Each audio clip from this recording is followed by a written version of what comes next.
Hey everyone, welcome back for episode 30 of Count Me In. I'm your host Adam Larson, and our featured expert guest for today's conversation is Fatima Mamod. Fatima is a chartered accountant, entrepreneur, and a business coach from Johannesburg, South Africa, who joined Mitch for a conversation on what she calls the business savvy accountant. Let's tune in now to learn more.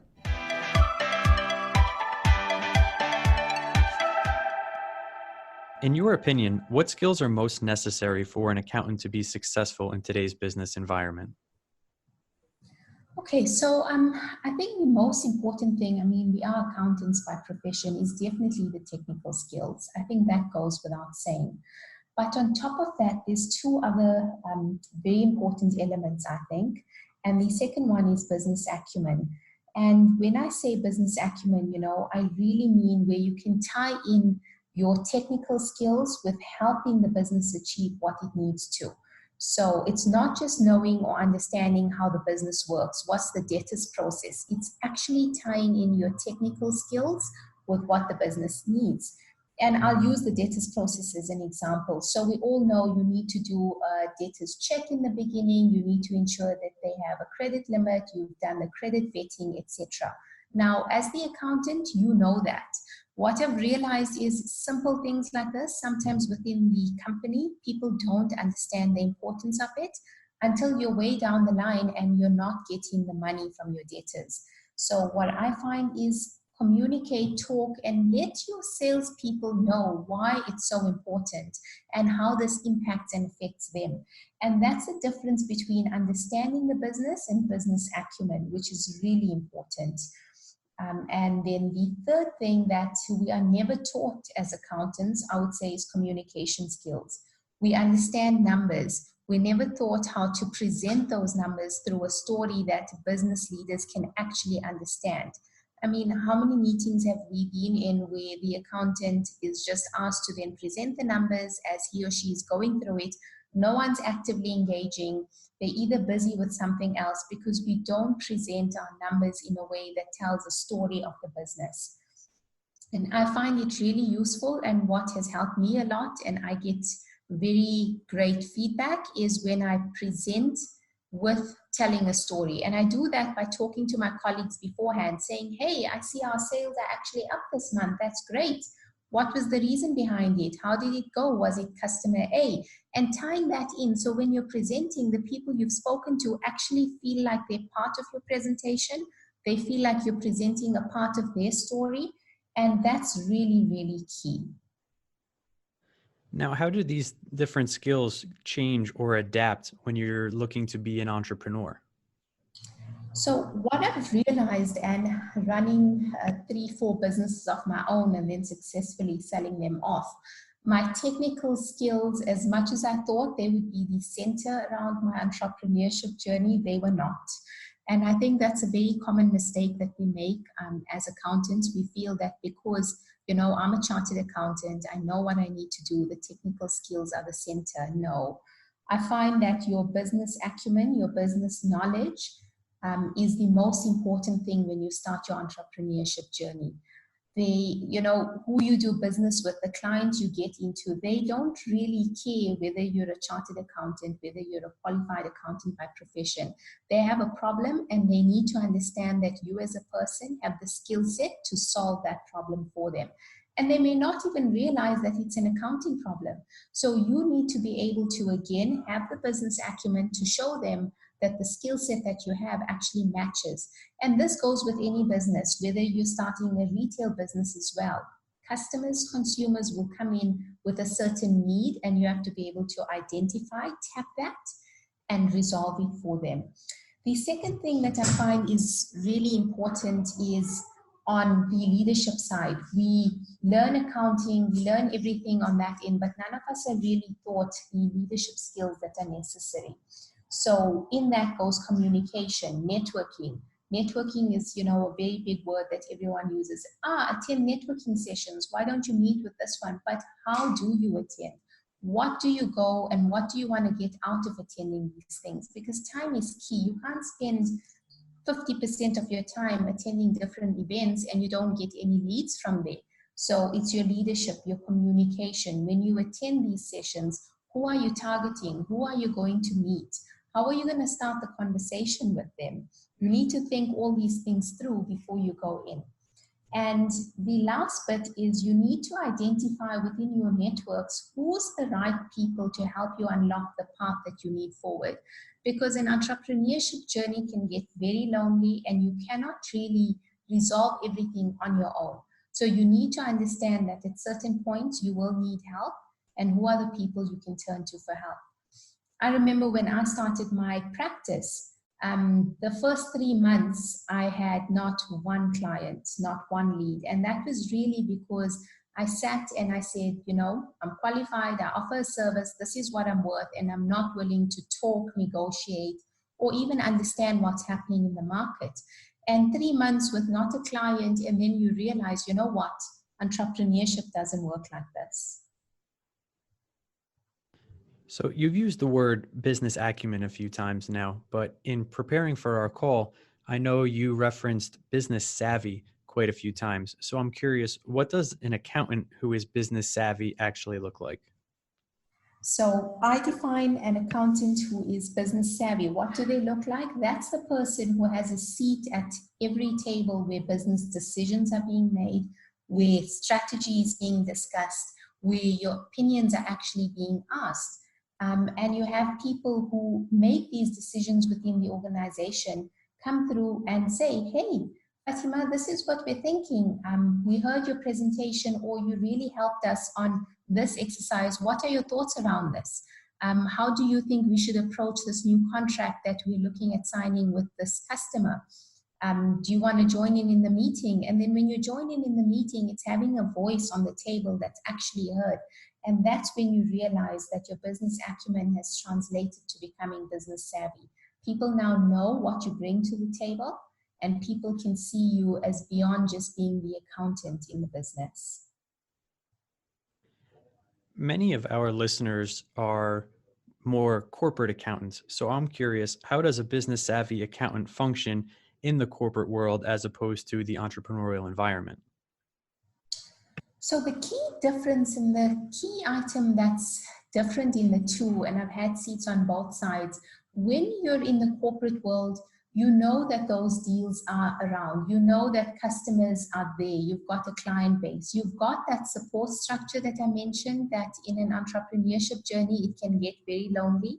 In a corporate world, you know you've got a team of colleagues, whether it's your peers, whether it's your seniors, or whether it's the subordinates you work with.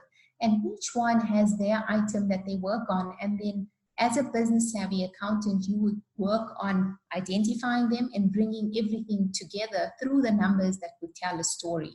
And in an entrepreneurship journey, the be all, the end all, it really ends with you. So you need to be able to then find the pieces within your network that can help you.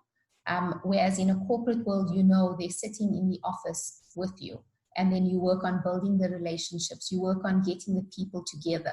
You work on playing the part that, you know what, you can collect the information and help them to be able to get what it is that they want. Because when they get what they want, then you also ultimately achieve what you need to. And what advice do you have as far as professional development to help guide accounting and finance professionals through their careers and into these successful business endeavors? I think the first thing that's really important is, sit and listen, observe, understand what it is that each person is doing and what it is that they need to achieve. Because once you understand that and once you listen, you'll have so much of information that then you can use to translate and different needs that you can help to fill. And as you help others achieve what it is that they need to, you'd be able to progress your career as a business savvy accountant. In the beginning, when I never had a seat at the table, what I would do is to say, hey, I hear there's a meeting on about this. I'm quite interested. Could I come in to listen and see what's going on? Ask, because until you're not known as the person to come to, you will need to show that you're willing to listen, you're willing to sit in and help them solve their problems. That would be the first one. Second is we don't invest enough time as accountants in our softer skills. That comes from communication, leadership, empathy, and the way our industry is evolving. I would call it evolution. We need to learn how to evolve with it. And that comes with understanding the softer skills. How do you listen to people that they actually feel like they're heard and that they want you to help them solve the problem? How do you help people who are your subordinates to grow and progress? How do you help solve business problems? Because you've got the number skill, but if you don't have the skills to take that knowledge and work with the business leaders on how to put in a solution that's end to end, not just say, this is the process, this is what you need to do and you're going to follow it, but to say, hey, this is the process. I understand we need to meet revenue targets of $10 million. I understand we're currently at 6 and the customer that you're looking at doesn't qualify based on the policy that we have. So I'm thinking, how about we structure it in this way? So you're using your technical skills and then you're mixing that in with business knowledge and communication to help everyone achieve what it is that they need to do. So definitely invest in softer skills. And the last point is get a mentor. A lot of us work in terms of finding mentors within the business, or you're appointed someone, which is great. But what I find really works is having a mentor that's not within the business, because sometimes you need to speak to someone who's not invested within the business, who has an overall external view, so they can help you see the blind spots that possibly you or your mentor within the organization are missing out. You have very practical examples for many of these questions. So I'm curious a little bit about what your background has been. I know ultimately you're in business coaching and entrepreneurship, but how did you get to this point, and what did you learn along the way to offer this kind of insight? Yeah. So I started my journey, did my articles, and the dream was always to be an audit partner. And as you go through the stages and as you tick off, okay, I'm there, or you sit and you realize that this really isn't what's giving me a deep sense of satisfaction in terms of what I'm doing. And that then evolved into every stage that I've taken. From being in an audit environment, I then had the need to run my own business. And I'm so grateful that I did that, because that's what helped me. I mean, till today, I have my colleagues and ex-colleagues who say, but the other finance controllers, they don't see things the way you do, or please speak to your peers or speak to your boss. They don't understand. And I think that the reason why I understand is because I actually sat in their position as an entrepreneur saying, if I don't sign this deal, that means that there's no money for me at month end to pay the bills. And that makes you realize that you need to go a bit further. The process is not the be all and end all. You need to abide by that. And that then evolved, once you've done with that. And when I ran my businesses, what I missed was the big corporate challenges, because as a small business, you don't have that. And the opportunity came for me to again get into business. And I really want to make a difference. I want the business to achieve it. And what got me into coaching and mentoring is the sheer happiness I get by helping people, because they've got the skill set. They know how to. They just don't know what it is that they need to do within the environment that they're in to unlock what they have to.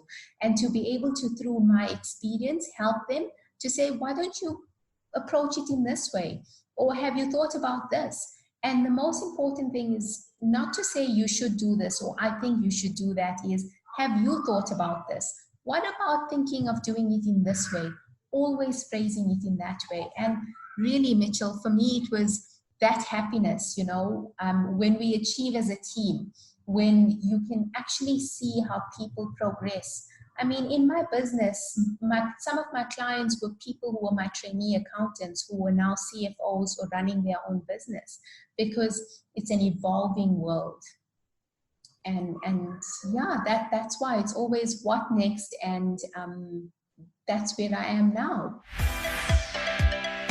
This has been Count Me In, IMA's podcast, providing you with the latest perspectives of thought leaders from the accounting and finance profession. If you like what you heard and you'd like to be counted in for more relevant accounting and finance education, visit IMA's website at www.imanet.org.